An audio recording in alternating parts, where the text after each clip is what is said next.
যুক্তরাষ্ট্রের মধ্যস্থতায় থেমেছে পাক ভারত যুদ্ধ এবং এই যে পাক ভারত যুদ্ধের থেমে যাওয়া যুদ্ধ বিরতি হয়েছে পুরোটা কিন্তু বাতিল হয়নি এখনো, কিন্তু তারপরও এটা পুরো বিশ্বের জন্য স্বস্তির। বিশেষ করে আমরা যেহেতু খেলাধুলা নিয়ে কথা বলি, আমরা সেই ইম্প্যাক্টটা নিয়ে আলাপ করব, কারণ এর মধ্যে আপনারা জানেন আইপিএল বন্ধ হয়ে গেছে, পিএসএল বন্ধ হয়ে গেছে, ভারতের বাংলাদেশ সফরে আসার কথা যেটা শিডিউল হয়ে আছে সেটা নিয়ে অনিশ্চয়তা জেগেছে।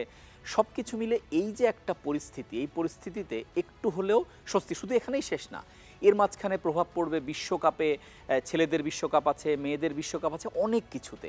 ফলে একটা স্বস্তি কিন্তু ক্রীড়াঙ্গনেও এসেছে। এই সব কিছু নিয়ে কথা বলবো। সবাইকে স্বাগত জানাচ্ছি লেটস প্লেতে। আপনাদের সঙ্গে আছি আমি রাকিবুল হাসান। আইপিএল হঠাৎ করে বন্ধ হয়ে গেল, পিএসএলও বন্ধ হয়ে গেল। প্রথমে পিএসএল চিন্তা করেছিল তারা আরব আমিরাতে সরিয়ে নেবে এবং সেরকম একটা ডিক্লেয়ারও তারা দিয়েছিল, কিন্তু শেষ পর্যন্ত তারাও বন্ধ করে দেয়। আইপিএল এক সপ্তাহের কথা বললেও আলটিমেটলি এটা অনির্দিষ্টকালের জন্যই বন্ধ হয়ে গিয়েছে।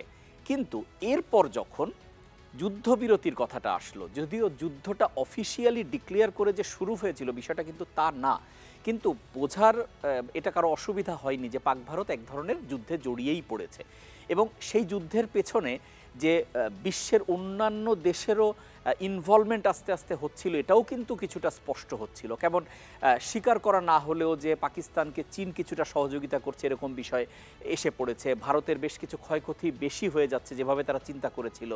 এর মধ্যে আবার পেহেলগাঁও, জম্মু কাশ্মীর, সেখানে বারবার ব্ল্যাকআউট হচ্ছে। পাকিস্তানে প্রচুর হামলার কথা বিভিন্নভাবে ছড়িয়ে পড়েছে এবং সাধারণ মানুষ হতাহত হচ্ছে, যেটা অসামরিক বা বেসামরিক মানুষ যদি হতাহত হয় সেটা যুদ্ধের একটা নেগেটিভ দিক ধরা হয়, সেটা কেউ সেটা স্বীকার করতে চায় না।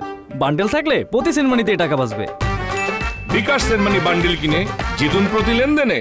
ভারত বারবার বলছিল পাকিস্তানে তারা যেখানে হামলা করেছে তারা কোনো বেসামরিক মানুষকে না, তারা জঙ্গি ঘাঁটিতে হামলা করেছে, কিন্তু পাকিস্তান সেটা অস্বীকার করছে। ফলে এই যে বিরোধগুলো তৈরি হচ্ছিল সেগুলোর ইম্প্যাক্ট পুরো বিশ্বে পড়ছিল এবং আমরা সবাই জানি যে ইউক্রেন রাশিয়া যুদ্ধের খেসারত পুরো বিশ্বের অর্থনীতি দিয়েছে এবং তার মাঝখানে ফিলিস্তিন ইসরায়েলের তা তো চলছে, এটা তো একদম চিরন্তনভাবেই চলছে, বহুদিন ধরেই চলছে। ফলে এইসব ইম্প্যাক্টের মধ্যে যদি পাক ভারত যুদ্ধটাও লম্বা হয়ে যায় তাহলে কিন্তু তার খেসারত পুরো বিশ্বকে বিভিন্নভাবে দিতে হবে।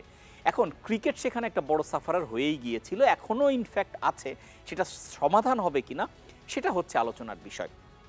এখন আইপিএল এই যে যুদ্ধবিরতির যে ডিক্লেয়ারটা হয়েছে সেটা থেকে আইপিএল আবার নতুন করে শুরুর একটা চিন্তা ভাবনা হচ্ছে এবং সেটা খুব দ্রুততম সময়ের মধ্যে।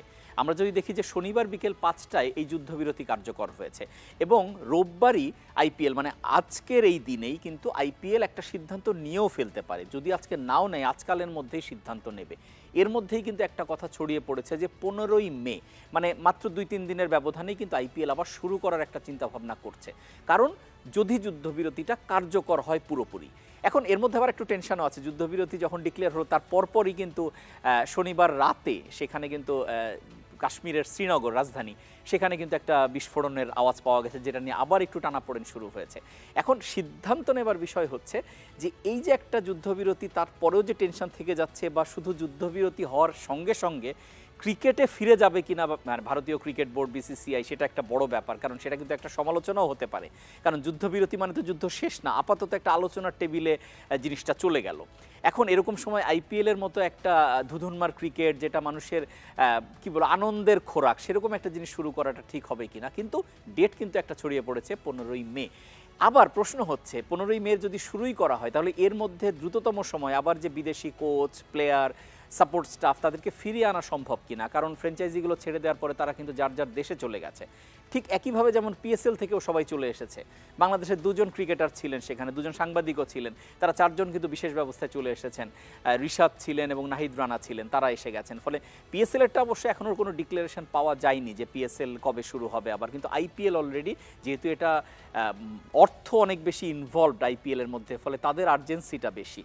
এখন যদি আসলে এই কয়েকদিনের মধ্যে যুদ্ধবিরতি ভালোভাবে কার্যকর হয়, আলোচনার টেবিলে যদি বিষয়গুলো সমাধানের ইন্ডিকেশন মেলে, তাহলে কিন্তু আইপিএল শুরু হয়ে যেতে পারে এবং তেমনটা যদি হয় তাহলে খুশি হবে বাংলাদেশ। কারণ ভারতের যে বাংলাদেশ সফরে আসার কথা, যেখানে 3টা ওয়ানডে 3টা টি20, সেটা ছড়িয়ে পড়েছিল যে ওই সফরটা বাতিল করে সেখানে আইপিএলের বাকি অংশ ভারত করবে, এরকম একটা কথা ছড়িয়ে পড়েছিল। ফলে যদি আইপিএল এখন হয়ে যায় তাহলে কিন্তু সেই উইন্ডোটা আবার খোলা হবে, এবং সেই উইন্ডো যদি খোলে তাতে লাভবান হবে বাংলাদেশের ক্রিকেট। কারণ এই সিরিজটাই যদি অর্থনৈতিকভাবে বলি, বাংলাদেশের সবচাইতে কার্যকর একটা ব্যবস্থা ক্রিকেটের জন্য। কারণ ভারতীয় দল যখন আসে সেটার পিছনে স্পন্সররা ঝাঁপিয়ে পড়ে, পুরো বিশ্ব তাকিয়ে থাকে। ফলে এই জায়গাটা বাংলাদেশের ক্রিকেটকে লাভ দেবে। আর তার পাশাপাশি যদি আসলে যুদ্ধবিরতিটা লম্বা হয় কিংবা যুদ্ধ থেমে যায়, তাহলে লাভের লাভ যেটা আরেকটা হবে সেটা হচ্ছে সামনে যে অনেকগুলো বিশ্বকাপ, এই বছরই নারী বিশ্বকাপ আছে ভারতের মাটিতে, যেখানে পাকিস্তান আছে, সেটা নিয়ে অনিশ্চয়তা কাটবে। ঠিক একইভাবে 2026 টি20 বিশ্বকাপ আছে, খুব বেশি দূরে না, মাত্র 1 বছরের দূরত্বে, সেটা নিয়ে এশিয়া কাপ আছে।